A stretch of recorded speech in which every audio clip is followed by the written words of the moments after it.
Semua, apa kabar? Assalamualaikum. Saya ucapkan selamat bagi kalian yang sedang galau untuk memilih sekolah lanjutan atau memilih jurusan di perkuliahan. Karena pada episode kali ini saya akan membahas bagaimana caranya memilih jurusan di sekolah lanjutan atau di kuliah.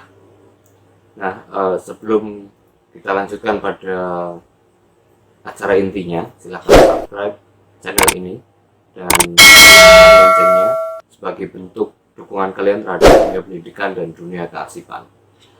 Video ini akan saya bagi dua dan ini adalah yang pertama. Ayo kita mulai saja. Terima kasih kesempatannya. Begini, pertanyaan pertama barangkali secara umum biasanya kan yang dihadapi anak-anak sekolah ataupun orang tua ketika lulus mereka terus bingung ngambil jurusannya apa gitu. Nah, kalau menurut Ibu gimana Bu sarannya untuk kita yang sedang nyari gitu? Bahwa sebelum menentukan program studi atau bahkan universitas mana yang akan dipilih, sebaiknya memang calon mahasiswa itu mengenal terlebih dahulu. Tahu nanti pada saat dia masuk di salah satu program studi di salah satu universitas, kompetensi yang dia dapatkan setelah lulus itu apa.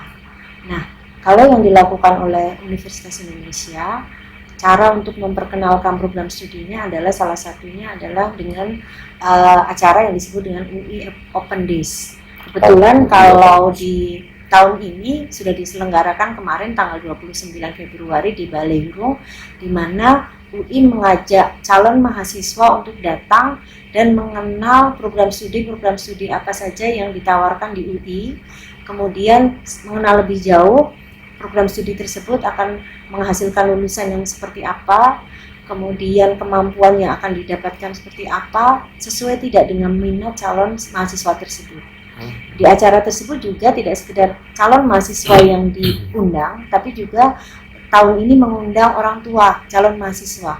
Jadi pada saat orang tua juga tahu bahwa nanti program studi yang akan diambil oleh anaknya tersebut adalah program studi yang menghasilkan lulusan seperti apa, nantinya akan berprofesi apa, kemampuan yang harus dimilikinya apa dan sebagainya, sehingga mereka pada saat memilih salah satu jurusan itu memang tidak sekedar minat anaknya, tapi juga orang tuanya juga tahu.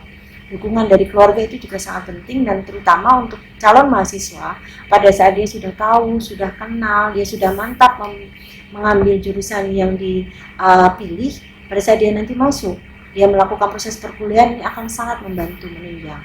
Karena nanti jangan sampai terjadi bahwa mereka masuk ternyata memang merasa bahwa aduh ini jurusan saya sebenarnya nggak kenal, saya salah jurusan, saya salah pilih, dan ini akan mempengaruhi proses dia belajar. Kesasar gitu ya. Atau dia taunya nama prodi ini ternyata kok tidak seperti yang saya harapkan. Nah, itu yang sering kali atau jangan sampai itu terjadi di kalangan calon mahasiswa. Jadi sudah masuk ternyata dia merasa kesasar, nggak sesuai. Nah, itu kan dia akan butuh waktu, tenaga, biaya, dan juga yang pasti adalah kesempatan. Kalau dia memang sudah tepat di situ, kan kesempatan itu memang buat dia. Tapi kalau sebenarnya dia merasa tidak tepat, kesempatan sebenarnya bisa dipakai untuk calon mahasiswa lain. Betul. Itu juga faktor itu juga yang bisa mempengaruhi. Iya Bu. Jadi kan Ibu ini kan ngampu program studi manajemen rekod dan arsip Bu ya. Namanya itu Bu ya. Iya. Sebenarnya perbedaan vokasi dengan yang akademis biasa itu bedanya di mana sih Bu? Jadi di UI ini ada fakultas yang keilmuan dan juga yang disebut dengan vokasional. Vokasional itu memang fokusnya menghasilkan lulusan yang memang sudah siap di bidang dunia kerja, dan juga pada saat pelaksanaan perkuliahannya memang memfokuskan pada kegiatan praktek untuk dia siap untuk bekerja. Jadi untuk tidak fokus di keilmuan, tapi memang di prakteknya. Ya, jadi dan nanti menghasilkan lulusan memang sudah benar-benar siap untuk bekerja. Ya. Jadi intinya adalah ini sekolah lanjutan yang seperti halnya SMK tapi di level perguruan tinggi gitu. SMK di level perguruan tinggi. Oke, baik. Dan nanti juga tercermin dari kurikulum yang diselenggarakan, di mana persentase teori dengan persentase praktek itu lebih besar persentase prakteknya. Baik Bu. Nah, ini kan berarti punya program fungsional banyak jurusannya. Iya. Terus kalau banyak itu kenapa harus jurusan atau prodi record dan arsip sih? Kenapa harus milih itu? Oke. Jadi kalau di program pendidikan vokasi sendiri tahun ini menyelenggarakan 15 program studi. 15? Ya. 6 program studi level D4 dan 9 level D3. Ya. Kenapa harus MRA? Di MRA ini masuk ke dalam rumpun ilmu humaniora, rumpun ilmu sosial, di mana kami di MRA ini memang mempersiapkan calon lulusan yang siap bekerja di bidang pengelolaan rekod dan arsip. Ini menjadi lahan pekerjaan yang masih sangat sedikit ada di Indonesia. Ya, jadi masih lapangan pekerjaan yang kalau bahasa ininya masih langka, karena memang lulusannya memang jumlahnya juga masih belum banyak dan semua organisasi membutuhkan pengelolaan rekod dan arsip. Jadi peluangnya besar Bu ya? Peluangnya besar untuk berkarir. Nah, kan di Indonesia nggak cuma UI yang punya diploma arsip lah sebenarnya. Mana saja Bu? Kalau yang diploma 4 itu ada UGM dan juga Universitas Terbuka. Oke, UGM, ya. UT. Di Unpad juga ada kalau 4 universitas. Keunggulan UI dibanding yang lain kira-kira menurut Ibu apa sih? Oke. Kenapa keunggulannya untuk di UI? Karena memang nomor 1 bahwa jurusan kearsipan pertama itu adanya lahirnya di UI. Oh, jurusan kearsipan mulainya di UI. Lahirnya di UI dan awalnya bekerja sama dengan ANRI.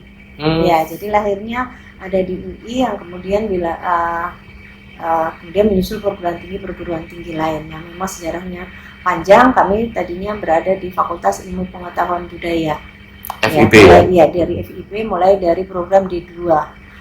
D2 Ilmu Kearsipan, kemudian D3 Ilmu Kearsipan, kemudian kita berubah menjadi Manajemen Informasi dan Dokumen, dan kemudian pada mulai tahun 2009 kemudian di UI bergabung di semua diploma itu digabungkan menjadi satu fakultas yang disebut kita program pendidikan vokasi.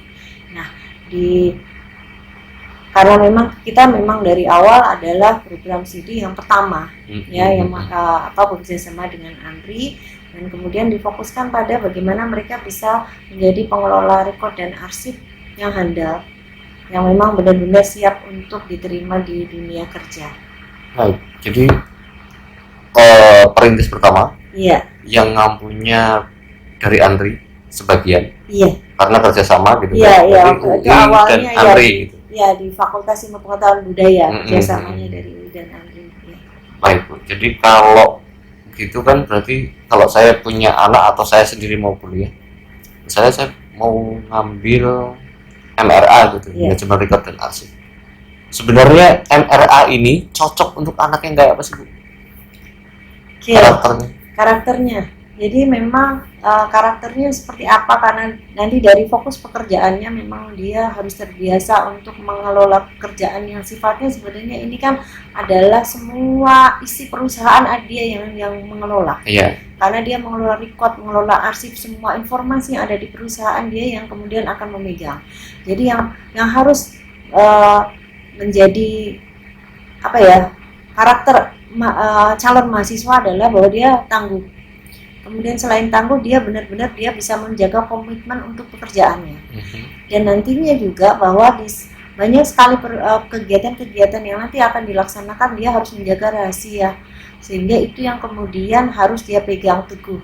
Nah itu jadi bahkan nanti kebanyakan kalau dari beberapa angkatan-angkatan ini, jadi memang karakter mahasiswanya yang tidak terlalu banyak, kemudian banyak bicara, dan yang penting dia tekun, kemudian dia bisa menjaga dia pada saat dia bekerja dia tekun, menjaga rahasia, dia bekerja dengan profesional sesuai dengan aturan yang berlaku. Nah itu biasanya dia akan cocok bekerja di sini. Karena ada yang memang Bu, saya bukan karakter saya harus banyak ngomong nah itu tapi bukan berarti tidak memungkinkan, tapi pada saat dia akan lebih cocok pada saat dia memang dia banyak bekerja tekun dengan penuh ketekunan, dengan penuh yang ketelitian jeli, dan itu yang diperlukan. Baik itu nanti dia akan mengelola arsip atau record dalam bentuk elektronik maupun dalam bentuk konvensional atau tercetak. Okay. Baik Bu, jadi Ibu tadi kayaknya mengulang ada record, ada arsip disebut terpisah Bu.